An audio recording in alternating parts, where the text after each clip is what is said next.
미워하면서 사는 것보다 사랑하며 사는 것이 훨씬 행복합니다.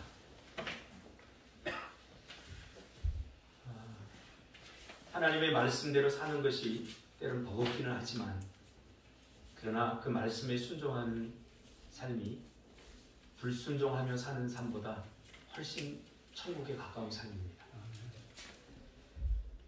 그래서 힘들더라도 우리는 하나님의 말씀대로 살려고 몸부림쳐야 하는 것입니다.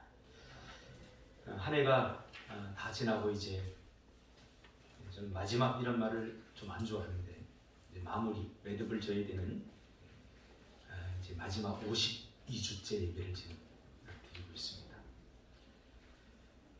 어떤 말씀으로 이 한 해를 마무리할까 고민하며, 사실은 그 훨씬 전부터 마지막 설교를, 본문을 어디에다 둘까를 기도하고 고민하다 하나님께서 에베소서 6장 24절 말씀으로 매듭 짓기를 원하셔서 이 말씀을 함께 나누려고 합니다. 제목은 한 그루 사과나무를 심는 심정으로 라는 제목으로 하나님 말씀 전하겠습니다. 제발 제목 갖고 시비 걸지 마시고, 굉장히 좀 인문학적 설교 아닌가, 제목 아닌가, 내용을 잘 들어보시면 될 것 같습니다. 우리 가문 자체가 다 기독교 가문이라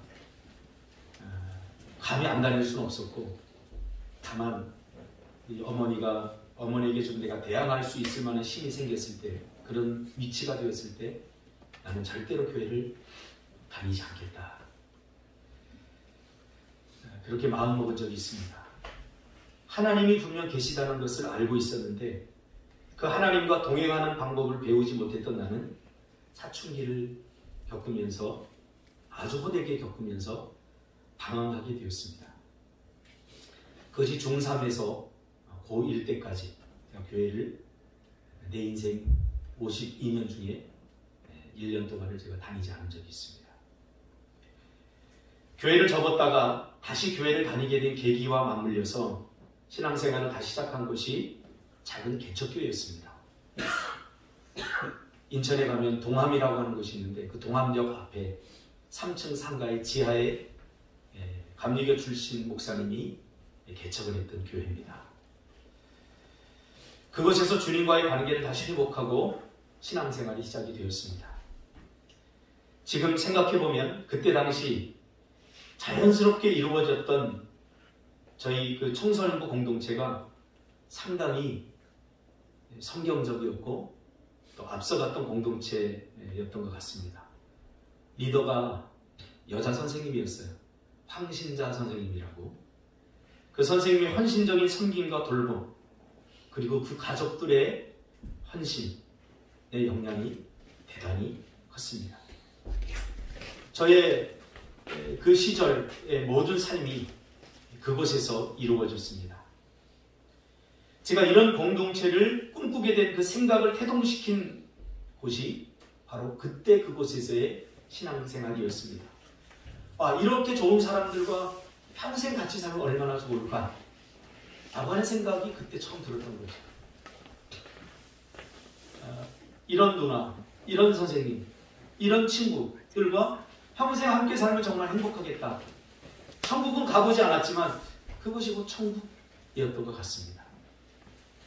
그때 우리는 신앙과 삶, 인생 등에 대해서 상당히 많은 부분을 공유하고, 또 대화를 통해서, 그리고 사람들과의 관계식을 통해서 참 많은 인생들, 또 신앙생활들을 배웠던 것 같습니다.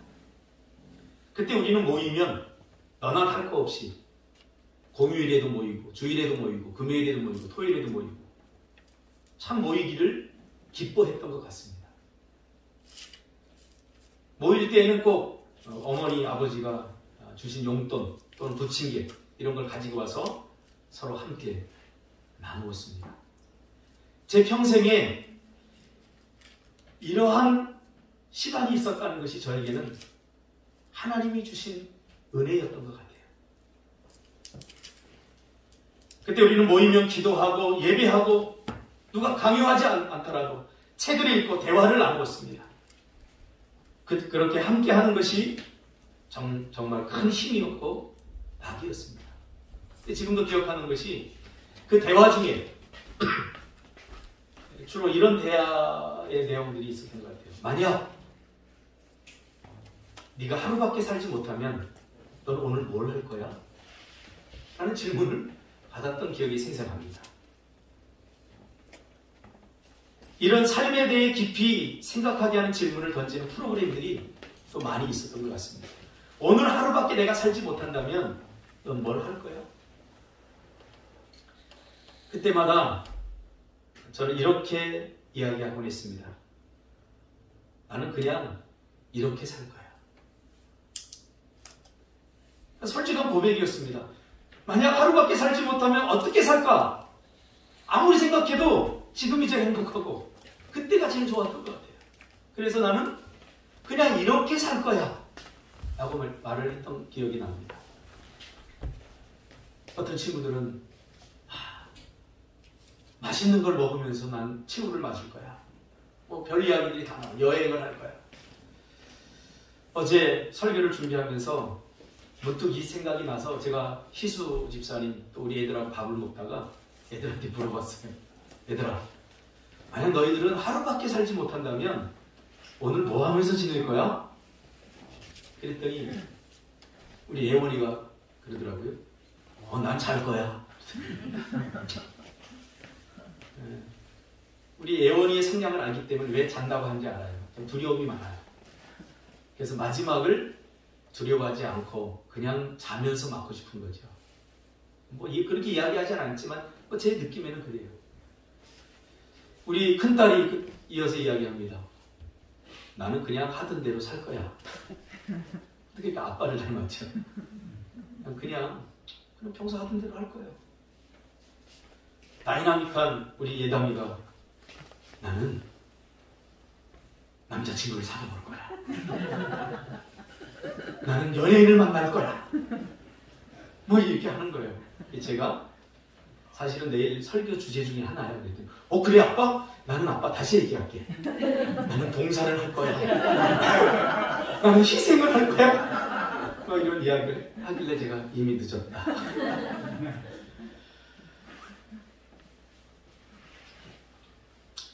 만약 하루밖에 살지 못한다면 여러분은 어떻게 살고 싶습니까? 저는 그 대답 똑같이 하고 싶어요. 그냥 이렇게 살 겁니다. 저는.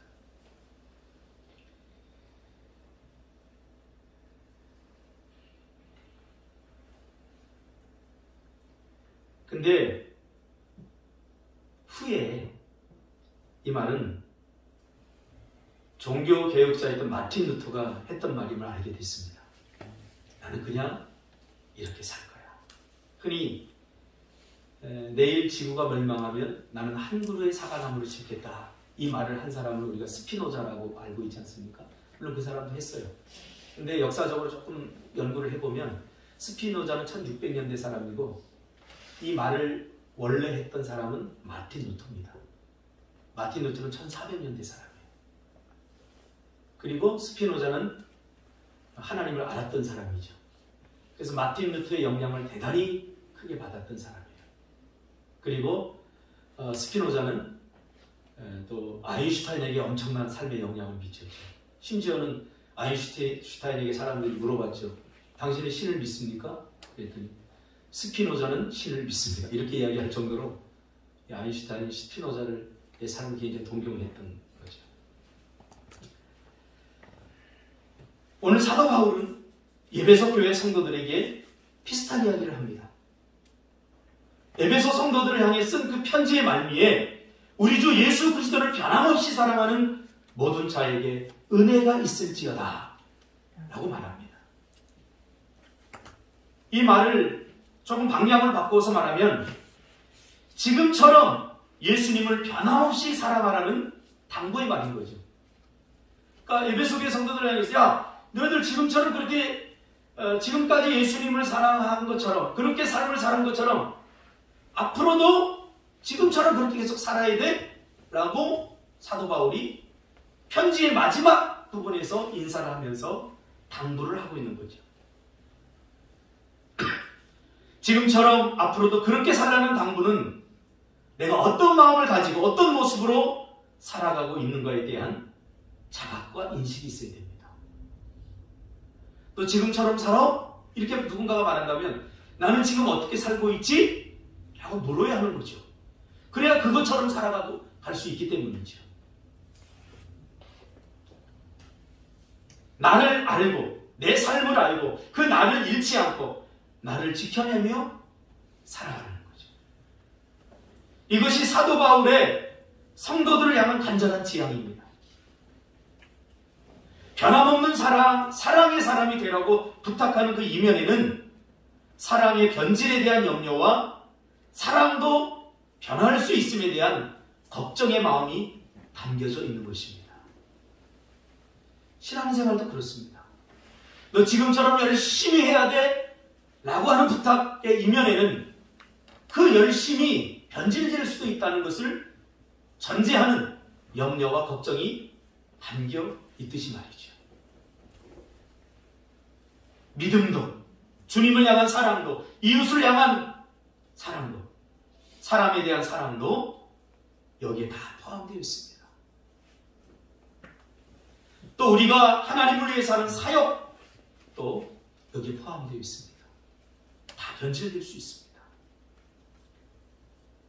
저는 언제부턴가 변함없다 라는 말이 정말 좋아졌어요. 왜냐하면 주님의 삶과 너무나 어울리고 닮아있기 때문에.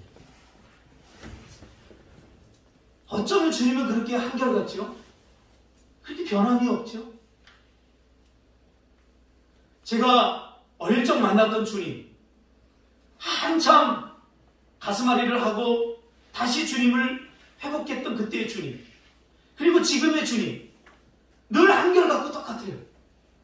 늘 포근하고 따뜻해요. 그래서 제가 늘 설교할 때마다 이야기하는 거 있지 않습니까? 인생의 고난과 고생으로 악해지거나 독해지지 맙시다. 고난을 겪으면 완고해질 수 있습니다. 마음이. 상처로 인해서 악해질 수 있고 독해질 수 있습니다. 그러나 인생의 고난과 고생으로 우리의 마음이 부드러워져야 됩니다. 사도 바울은 이 마음을 담아서 이 성도, 에베소교회 성도들이 이야기하고 있는 거죠. 언제부턴가 넌 어떤 사람이 될 거야? 라고 이렇게 묻는다면 나는 어떤 사람으로 기억되기를 원하는가에 대해서 생각을 해본 적이 있어요. 그래서 제가 내린 결론이 난 좋은 사람 돼야지, 이런 생각을 많이 하게 됐습니다. 좋은 사람. 난 좋은 사람이 될 거야. 근데 좋은 사람은 어떤 사람일까? 에 대한 궁금증을 늘 가지고 있었어요. 유교에서 말하는 좋은 사람, 선과 또 질서를 잘 지키는 사람, 어른에게 잘하는 사람, 좋은 사람일 수 있겠죠. 그러나 성경에서 말하는 좋은 사람은 어떤 사람이냐면 변함없는 사람이라는 결론에 도달하게 됐습니다. 늘 변함없는 사람. 변함없는 사람은 안정감을 줍니다. 평화를 주는 사람이죠. 예수님이 그랬습니다. 그리고 예수님을 닮은 사람들이 그랬던 거죠. 참 기분 좋아요. 우리 은주 씨를 보면 참 기분 좋아요. 어디서 만나거나 안녕하세요 목사님! 변함이 없어요. 차를 타고 가다 그냥 지나갈 법도 한데 꼭 문을 열고 안녕하세요 목사님! 처음 만났던 그 발랄함이 아직도 변함이 없어요. 평생 그렇게 사시기 바랍니다. 그게 행복이에요. 변함이 없다. 인생이 힘들지 않을 때가 왜 없겠습니까? 웃을 날보다는 걱정과 염려할 날이 더 많은 것이 우리 인생이고, 지난 1년 동안 돌아보니 웃을 날보다는 힘든 날이 더 많았음에도 불구하고, 그럼에도 불구하고 하나님이 우리에게 주신 기쁨에 대해서 평화에 대해서 우리는 변함이 없어요. 한결같다. 결이 같은 방향을 계속 추구하는 거죠. 한결같다라는 것은. 다시 말하면 요랬다 저랬다 하지 않는다는 것입니다. 꾸준하다라는 말과도 어울립니다. 하나님의 사람들은 변함없는 삶을 추구해야 됩니다. 그것이 건강한 삶입니다. 예전에 어떤 집사님으로부터 그런 고백을 들은 적이 있어요. 나중에 예수를 믿었는데 사실은 훨씬 전에 예수를 믿을 수 있었대요. 교회 다닐 수 있었대요. 왜냐면 그 옆집에 있는 어떤 아주머니가 얼마나 자기한테 잘해주던지 뭐 있는 것도 다 갖다 주고 애도 잘 봐주고 그래서 난 꼭 교회 나가야 되겠다. 그리고 마음을 먹고 있는데 어느 날 이분이 쓰레기를 잘못 버렸다고 자기에게 무슨 소리를 막 하고 혼을 내는데 그 순간에 마음이 싹 펼쳐가지고 그렇지 이제 본색이 드러나지 예수 믿는 것들 그러면서 교회를 안 나갔다고 하더라고요. 한 10여 년 후에 교회를 이분이 변함없는 마음을 가졌다면 이분이 더 일찍 예수를 믿지 않았을까 그런 생각을 해봅니다. 하나님의 사람들은 변함없는 삶을 추구해야 됩니다. 그것이 건강한 삶입니다. 왜냐하면 하나님의 은혜는 변함없는 자들의 몫이라고 하는 본문이 이야기해주고 있지 않습니까?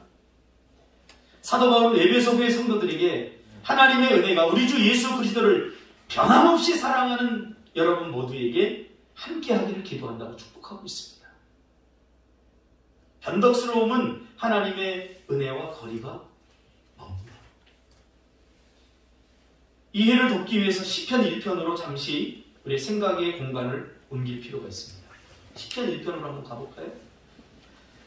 이 시편 1편은 복 있는 사람과 악인의 대립구조로 이루어진 이 시편 1편은 행복한 사람과 불행한 사람으로도 번역할 수 있습니다. 시편 1편은 어떤 사람이 행복한 삶을 살아갈 수 있는지 어떤 사람이 불행한 삶을 살아갈 수 있는지에 대해서 이야기해 주고 있습니다. 우리말로는 복이라고 이야기하고 있지요. 시편 1편이 주장하는 행복한 사람이란 의인이란 어떤 사람인가 하면 변질된 상황과 환경 속에서 영향을 받지 않고 여전히 변함없음을 추구하는 사람이라고 시편 1편은 이야기해주고 있습니다. 복 있는 사람이란 악인들의 꾀를 따르지 아니하며 라고 말하는데요. 이 말이 전제하고 있는 배경은 사실 악인들이 득세하고 악인들처럼 살지 않으면 안 되는 악인들의 삶의 방법인 악인들의 삶이 대세인 그래서 의인들이 변질을 될 수밖에 없는 그런 상황적 위기를 말하고 있는 거죠. 그런데도 변질되지 않는 것이 의인이다 라고 말하고 있는 거죠. 그래서 심지어 변질되지 않으면 잘 되면 좋은데 변질되지 않으므로 무엇을 맞냐면 어떤 상황을 맞게 되냐면 극심한 가뭄을 맞게 됩니다. 왜요? 세상의 변질된 문화에 적응하고 적당히 편승해야 물질적으로 또한 인생적으로 풍요할 것인데 오직 여호와의 말씀만을 묵상하는 즉 말씀대로 사니까 겉으로 보기에는 인생의 극심한 가뭄을 만나게 되는 거죠. 그래도 의인은 하나님의 말씀을 따라 사는 삶을 포기하지 않죠. 우리가 이것 때문에 말씀대로 사는 것에 대한 두려움이 있지 않습니까? 어떻게 주일 성수할 수 있어? 어떻게 11절을 해? 어떻게 선교를 가? 불가능한 거예요. 이렇게 생각하면. 만약에 그렇게 살게 되면 여러분들 다 경험했지 않았습니까? 회사를 그만두고 미얀마 갔다 오니까 하나님이 거기에 합당한 물질을 주면 참 좋겠는데 오히려 그 돈을 갚아야 되는 짐을 가득 안고 우린 또 1년을 해야 되지 않았습니까?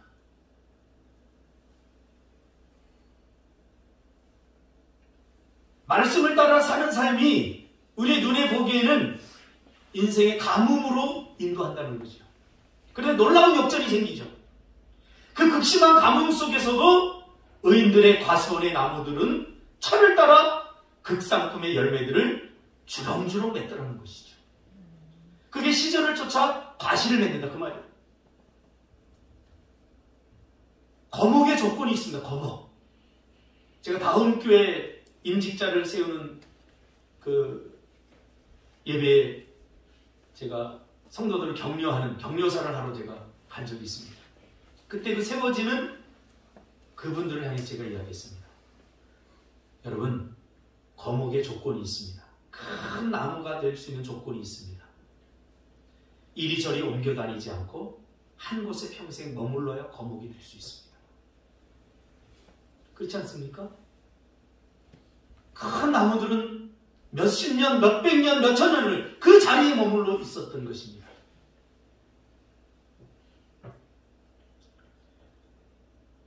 가뭄으로 땅이 말라버릴 때, 극심한 흉년 때 베들레헴을 떠나는 엘리멜레의 가족처럼 요란을 떠는 것이 아니라 그 극심한 가뭄에 하나님의 백성들은 뿌리를 더 깊이 내려야죠. 어디로? 물이 있는 곳으로. 생수가 되신 예수님에게로 다 깊이 내려야죠.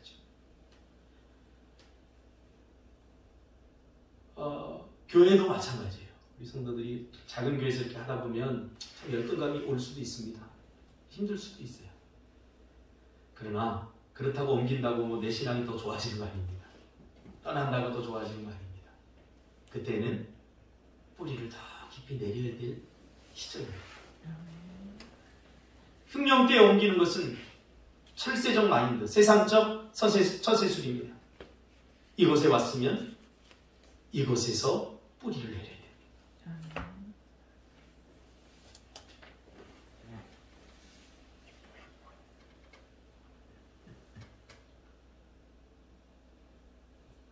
이것이 형통이라고 시편 1편 말하고 있습니다.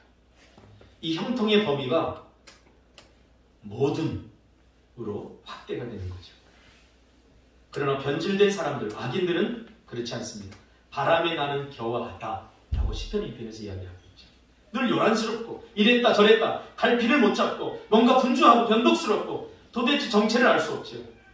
바람에 나는 겨처럼 방향을 알 수 없고 어디로 가야 될지 몰라요. 그냥 바람이 부는 대로 가게 되는 거죠. 변함이 없다라고 하는 것은 그 사람의 중심에 뭔가가 딱 버티고 있다는 것입니다. 변함이 없다. 이 말은 그 사람의 중심에 뭔가 딱 버티고 있다. 그래서 아무리 바람이 불어도 가야 할 곳에, 있어야 할 곳에 있는 사람이죠.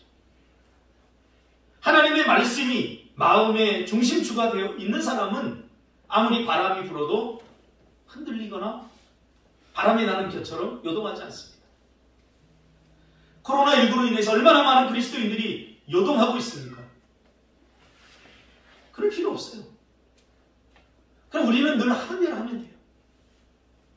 아무리 상황과 환경이 바뀌고 시간이 흘러도 여전히 변질되지 않은 본연의 모습, 정말 멋지지 않습니까? 1월 달에 우리 교회가 특집 기사로 나가서 제가 기사를 쓰고 있는데, 코로나19 그 질문 중에 하나가 뭐냐면 코로나 포스트 코로나19 이후에 교회가 어떻게 변할 거라고 생각하십니까? 하는 질문에 있어요. 이 한 대답을 하기 위해서 책을 6권을 제가 샀어요. 코로나에 대한 세계적인 학자들의 의견도 듣고, 또 우리나라의 학자들의 의견도 듣고, 또 목사님들의 의견도 듣고, 그리고 제 결론을 내렸어요. 결론은 똑같습니다. 똑같이 뭐가 바뀌겠어요? 상황은 바뀔 수 있지만 세상이 문제가 아니라 내 안에 있는 세상이 항상 문제입니다. 내 안에 있는 세상만 든든하면 뭐 두려워할 거 없습니다. 항상 내가 불안하니까 자꾸 세상 핑계 대는 거죠. 이것은 이래서 못하고 저것은 저래서 못하고, 이 일은 이래서 못하고 저 일은 저래서 못하고, 바빠서 못하고. 바빠도 해야 됩니다. 헌금도 마찬가지입니다. 없어서 못하면 평생 못합니다. 있어 본 적이 없기 때문에. 없어도 해야 합니다. 우리 성도들이 참 자랑스럽고 제가 표현 안 했지만 참 존경스럽습니다. 한 사람만.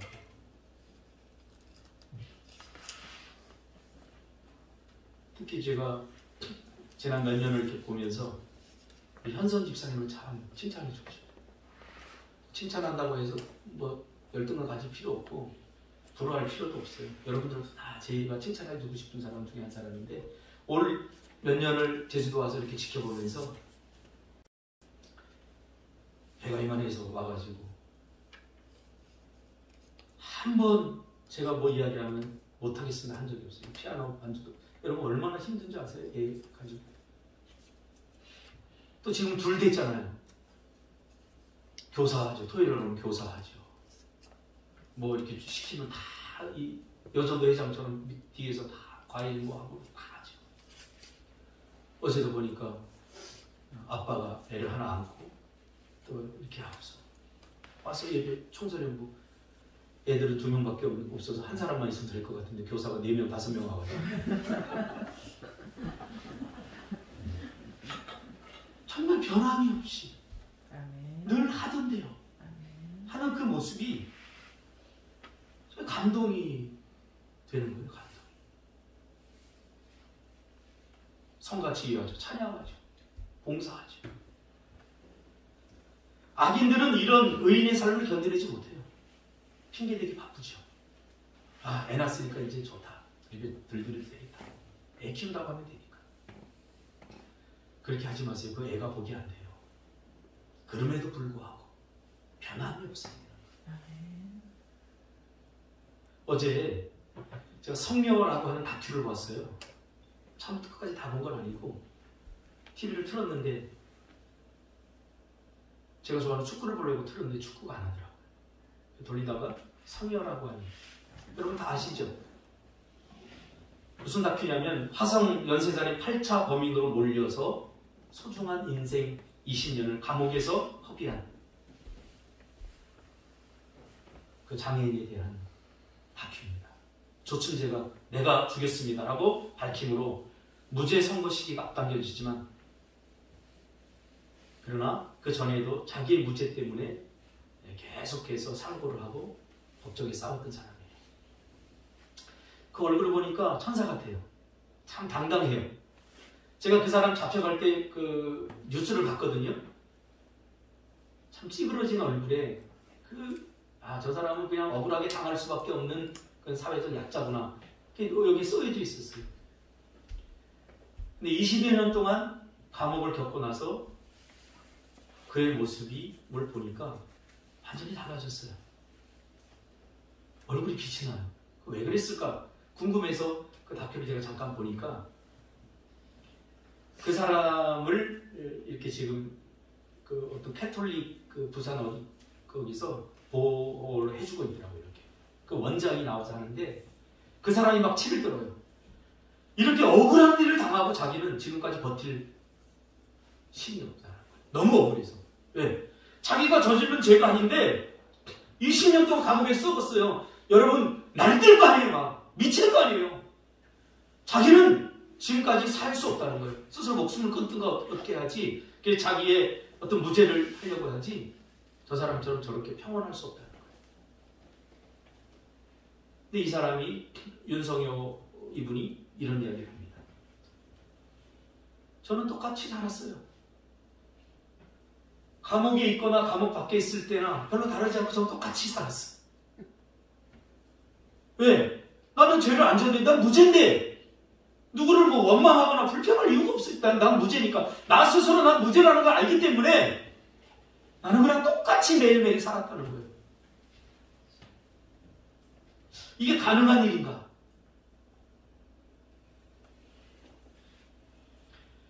그냥 평소 하던 대로 감옥에 살았다는 거예요. 누구 원망하지도 않고 성실하고 정직하게 자기의 삶을 포기하지 않은 거죠. 저는 상담을 하기 때문에 많은 사람들, 상처 입은 사람들을 봅니다. 자기 삶을 살지 못해요. 자기 삶. 변함없는 삶. 내년을 어떻게 살까? 아마 생각들이 많을 것입니다. 생각을 해봐도 별 대수롭지 않다라고 또 생각하는 기대 없는 사람들도 있을 것입니다. 내년을 어떻게 살까? 이렇게 살았으면 좋겠습니다. 우리가 살아왔던 대로. 우리가 지금 살아왔던 지금처럼 살면 됩니다. 중심을 잡고 살면 됩니다. 코로나19가 지나가면 또 다른 것이 올 수 있고 세상은 요란하지 않았던 적이 없습니다. 항상 요란해 왔습니다. 우리 평소 하던 대로 삽시다. 그러면 평소 내가 어떻게 살아가고 있는지, 내가 어떻게 살아왔는지 평소의 나의 삶을 돌아볼 필요가 있는 거죠. 평소에 내가 어떻게 하루하루를 살아가고 있는가 후회가 남지 않도록 그리스도의 장성한 분량에 이르기까지 나를 발전시키고 숙성시키는 하루를 보내야 됩니다. 그 하루가 뭐요? 한 해가 되고 한 해가 뭐요? 내 인생이 되기 때문이죠. 하나님께서 인정하는 삶이란 이와 같이 변함없는 삶입니다. 저는 가끔 이렇게 제자들이나 사람들, 과거에 신앙생활 같이 했던 사람들, 제가 부교육자했던 사람들에게 전화를 받고 저와 이야기하다가 그분들이 이렇게 이야기해주면 저는 참 기분이 좋아요. 전도사 때 만난 사람들은 이렇게 얘기해요. 전도사님 아직도 변함이 없네요. 그 열정이 아직도 변함이 없네요. 부목사 때 만난 사람은 목사님 여전하군요. 제가 예천이라는 곳에 우리 집사님 계시지만 그때 신앙생활 할 때 그 권사님들이 계셨어요. 연세가 좀 있으신 권사님들. 그 권사님들을 제가 이렇게 불렀어요. 누나. 거기 목사들이 뭐 할 때 청바지 그런 거 못 입어요. 등산 갈 때도 양복 입고 다녀야 돼요. 그렇게 거지식한 동네에서 제가 권사님들을 누나라고 불렀어요. 누님 같이 가요. 지금도 전화 와요. 그 누님들한테. 근데 많이 돌아가셨어요. 그쵸? 그때가 제일 행복했어요. 여러분 내가 변함이 없으면 다른 사람들에게 그때가 좋았어요 라고 하는 추억을 선물할 수 있어요. 아름다운 삶. 10년이 지나고 20년이 지난 다음에 그랬으면 좋겠어요. 준서가 너 때문에 행복했다. 지금 너 때문에 너무 힘들어. 좀 성숙시켜.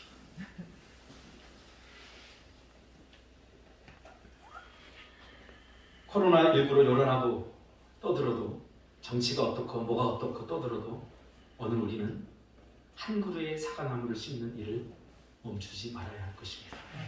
기도하겠습니다.